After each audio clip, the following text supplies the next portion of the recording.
And Fred, you've been in Syria a couple days now, trying to learn more about whether or not these chemical weapons were used there. What are you seeing today there in Syria? Hi, Ivan. I'm actually right on the edge of the Jobar district, which is, of course, exactly the place where the Syrian government says that rebel forces use gas today on its soldiers. And I've encountered something that I actually never have encountered before since I've been in Syria, is that the Syrian military has actually made a soldier available to us to talk, who said that he was subject to this alleged chemical attack. He didn't seem to have any trouble breathing or anything as I talked to him, but he did say that earlier today they had been involved in a military operation inside the Jobar district, which is a rebel-held district quite central in Damascus. And he said that all of a sudden the soldiers got burning sensations in their eyes and in their throat, that they had difficulty breathing, and that, in fact, a lot of soldiers had to be evacuated with ambulances. Now, I was not able to see any of these soldiers who had been evacuated earlier, and they're allegedly brought to a military hospital. But that's what the military is telling us at this point in time. Syrian state TV is also showing images of alleged chemical weapons that they say were found in a rebel hideout. Now, of course, the timing all of this seems to be quite awkward, because it comes just a day and a half after these big claims were made against the Syrian government, with the rebels saying that there had been a big chemical attack in the outskirts of Damascus. It is impossible to independently verify any of what we're seeing and hearing from both sides, as they both trade off these accounts.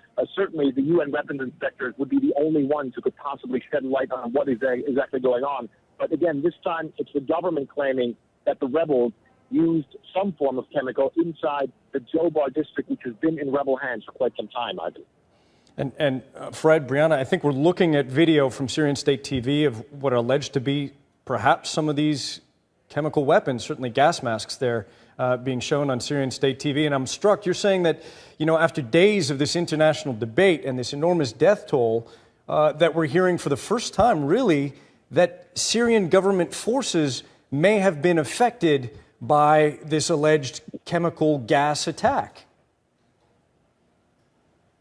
Yeah, absolutely. The Syrian government has, in the past couple of days, actually been fairly mute on this subject. They did seem to see that the stakes were pretty high at this point in time. I've actually ambulances going past here, because there is quite a big battle also going on in Jobar. We're also hearing quite a bit of artillery. But the Syrian government has been fairly mute over the past couple of days. However, in the beginning, they did issue statements saying that chemical use by their forces or something that was purely fabricated, and now they're sort of going to a different line where they're saying that chemical agents were used against their soldiers earlier today.